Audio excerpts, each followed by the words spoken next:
कह रहे हैं यूपी की जनता बीजेपी को जवाब देगी। अब जवाब वो देगी किस तरीके से? अगर एसआईआर यहाँ होता है तो जनता का जवाब देने का मतलब क्या है, या किस तरीके से? क्योंकि एसआईआर की प्रक्रिया ऑलरेडी चल रही है 12 अलग अलग राज्यों में, तो जनता जवाब देने का मतलब क्या वो ये कह रहे हैं कि आने वाले चुनावों में सबक सिखाएगी, या तो बीजेपी को हटा देगी, या तो बीजेपी बेईमानी कर रही है, ये लोगों को ध्यान रहेगा। अखिलेश यादव की बात में ये अलग अलग मीनिंग थे। रवि अरोड़ा जी, आपने अलग अलग पैनलिस्ट को सुना, अलग अलग पार्टी के प्रवक्ताओं को सुना। आपको लग रहा है कि एसआईआर किसी भी तरह से राजनीति से प्रेरित है क्या, या फिर किसी को फायदा या किसी को नुकसान पहुंचाने के इरादे से है क्या?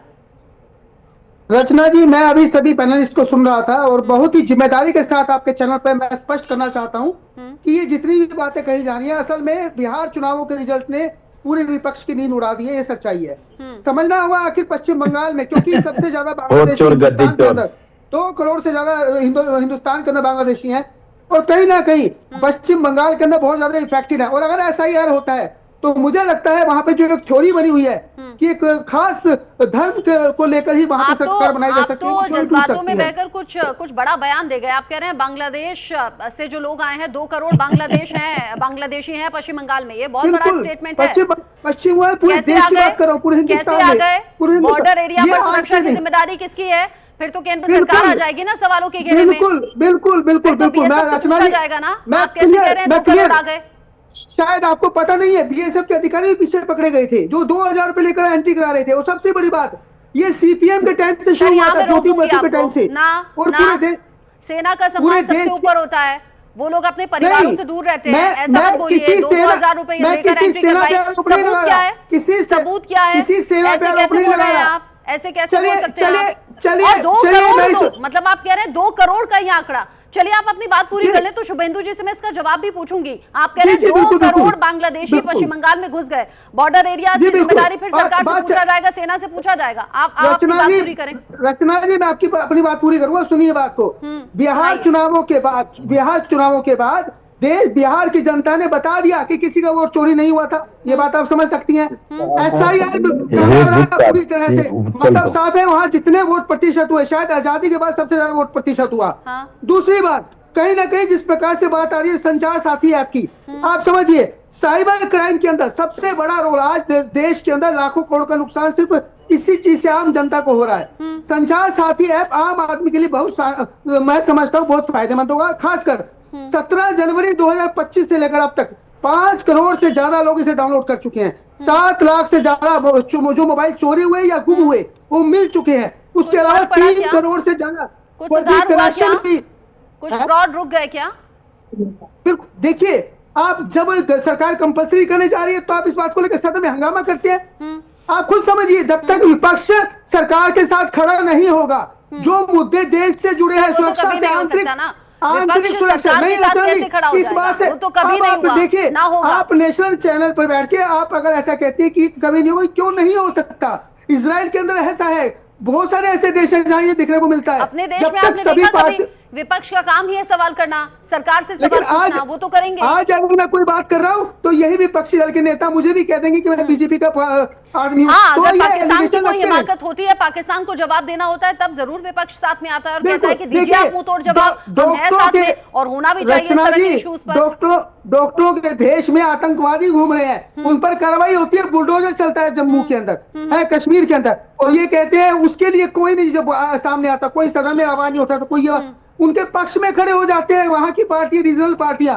बड़ा मैं समझता हूँ इससे बड़ी और क्या होगी तो आंतरिक सुरक्षा। मतलब आप ये आधी अधूरी बात बोल रहे हैं। मुझे याद है उमर अब्दुल्ला ने ये कहा था कि यहाँ ये बड़ी चौंकाने वाली बात है, अगर आतंकी यहाँ पर छिपे हुए हैं या देश को नुकसान पहुंचा रहे हैं, ऐसे लोगों को पकड़ा जाना चाहिए, जांच होनी चाहिए, लेकिन उनकी वजह से बाकी लोगों को परेशानी हो, ये ठीक नहीं है। ये उन्होंने बोला। महबूबा मुफ्ती का भी बयान आया था। बिल्कुल बिल्कुल सही बिल्कुल आप सही कह रही हैं, लेकिन कुछ बातें ऐसी भी आई थी, मतलब एक की गलती हो और 100 लोग उसका भुगतान करें या 100 लोग उसे सहें, ये भी ठीक नहीं है। वो ये कह रहे हैं जांच पड़ताल कीजिए, जो दोषी है वो पकड़ा जाए, उसके खिलाफ कार्रवाई हो। व्हाइट पोस्ट, सबसे व्हाइट पोस्ट, अगर व्हाइट कॉलर हम कहते हैं तो डॉक्टर का पेशा है, और उस डॉक्टरी के पेशे में अगर कोई आतंकी पकड़े जाए, व्हाइट कॉलर टेररिस्ट जहां है वहां से पकड़े जाए, और पकड़े भी जा रहे हैं सर, उसको कोई रोक नहीं रहा है।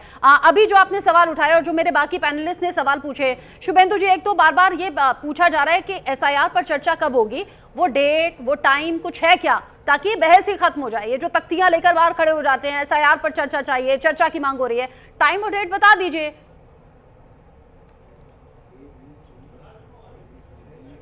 यदि ये लोग पढ़ते नहीं है या डॉक्टर पूजा मिश्रा को नहीं मालूम है, तो मैं उनको बता देना चाहता हूं कि एसआईआर के ऊपर 8 तारीख को या 9 तारीख को डिस्कशन है।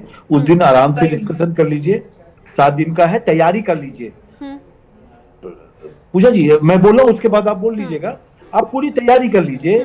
उस तैयारी नहीं, 7 तारीख को वंदे मातरम पर डिस्कशन है, ये सबको पता है। अगर एसआईआर पर डिस्कशन, अरे नहीं, वो बोल रहे हैं 8 या 9 को। एक बार सुन लीजिए ना पूजा जी। नहीं पूजा जी, नहीं, झूठ क्यों सुनूंगी मैं? आपको पूरा टाइम दूंगी, एक बार उनको सुन लें। अगर ये एक बार सुन लें। आपको नहीं आते, आप झूठ बोलेंगे, मैं मान लूंगी। ठीक है, आप ठीक है। बताइए, आपको ये भी अरे मैं कह रही हूँ तो झूठ बोलने दीजिए ना। आप अपनी बारी पर बोलिए, आप अपनी बारी पर बोलिएगा। कौन सा तारीख करें, 8 या 9 तारीख को? किसने बोला ये किसने बोला है सदन में? किसने तय किया वो बताइए। आप लड़ने के लिए आए हैं, आप जो है आप लड़ने के लिए आए हैं, कार्रवाई आप लड़ने आई हैं, नहीं देखा, आप लड़ने आई हैं, सुनते हैं, डिबेट करने आई हैं, आप लड़ने आई हैं कि डिबेट करने आई हैं? पूजा जी, आप पूजा जी, ये सदन नहीं है, करने आई हैं? ये संसद नहीं है, ये संसद नहीं है, टीवी डिबेट है।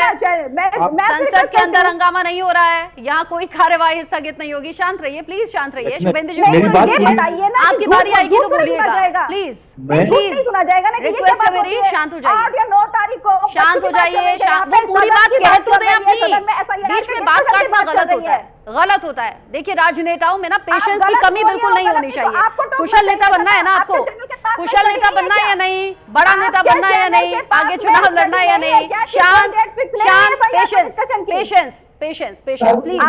शुभेंदु जी बोल रहे हैं, देखिए। अच्छा, शुभेंदु जी ये बता रहे हैं कि वो बड़े नेता बनने वाले हैं, क्योंकि पेशेंस उनमें ज्यादा है। जिस नेता में जितना ज्यादा पेशेंस होगा ना, वो उसका कद उतना ही बड़ा हो जाता है। आप ये सीखिए, सीखिए। शुभेंदु जी बोलिए। मैं, पूजा जी मेरी बहन है, मैं उनको कहता हूँ मेरी पूरी बात सुन लो, उसके बाद आप जवाब देना। पहला मैंने बताया एसआईआर के ऊपर 9 या 10 तारीख को डिस्कशन है। ये हो गया। अरे सुन तो लीजिए, अरे सुन तो लीजिए। 7 और 8 को आप बीच में मत बोलिए ना, मैं बार बार आपको कह रहा हूँ बहन, आप सुन लो। बार-बार बातें बदलेंगी ये डिबेट में। अरे पूजा जी, एक बार सुन लीजिए ना, एक बार सुन लीजिए आप। अच्छा नहीं लगेगा, मैं ऑडियो डाउन कराऊंगी, अच्छा नहीं लगेगा। डिग्निटी मेंटेन कीजिए प्लीज, प्लीज मेरी रिक्वेस्ट है, डिग्निटी मेंटेन कीजिए please please please. Shubhendu ji please. देखिए, कई बार किसी विषयों पर डिबेट लंबी खिंच जाती है और अगले दिन भी चली जाती है, इसलिए एक दिन का प्रोग्राम आगे चला जाता है। मैंने इसीलिए 2 दिन बोला है, 8 तारीख को भी हो सकती है, 9 तारीख को भी हो सकती है। हाँ। और एक दिन पहले हम वंदे मातरम पे भी करेंगे, उसकी भी तैयारी कर लो। दूसरा, किसी ने अभी कहा कि जनता जवाब देगी, अखिलेश यादव ने कहा। मैं आपको कहता हूँ बिहार में जवाब मिल चुका है और उत्तर प्रदेश में भी जवाब मिल जाएगा। दूसरी चीज आपने पूछा था कि अखिलेश यादव ने कहा है कि बीजेपी बेईमानी कर रही है, इस पर भी बोल दीजिए।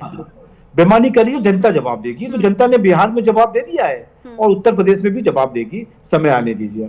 उसके बाद इन्होंने, आपने एक प्रश्न पूछा था कि वेस्ट बंगाल में कितने बांग्लादेशी लोग हैं। हाँ। तो आधिकारिक रूप से जो एक संख्या है, जो जानकारी मिलती है मोटे तरीके पे, वो 62.8 लाख है। और पूरे भारत में 2 करोड़ बांग्लादेशी हैं। 2004 में कांग्रेस के राज्य मंत्री श्री प्रकाश जायसवाल ने स्टेटमेंट है कि भारत में 1.2 करोड़ बांग्लादेशी हैं। तो 1.2 करोड़ तो 2004 का स्टेटमेंट है जी कांग्रेस वालों। शुभेंदु जी, लेकिन आप कैसे गए? मतलब इसमें तो आप ये भी नहीं कह सकते कि सरकार की गलती है, पश्चिम बंगाल सरकार की गलती है। ये तो बॉर्डर एरियाज की गलती है ना, ये तो सिक्योरिटी का सवाल है ना।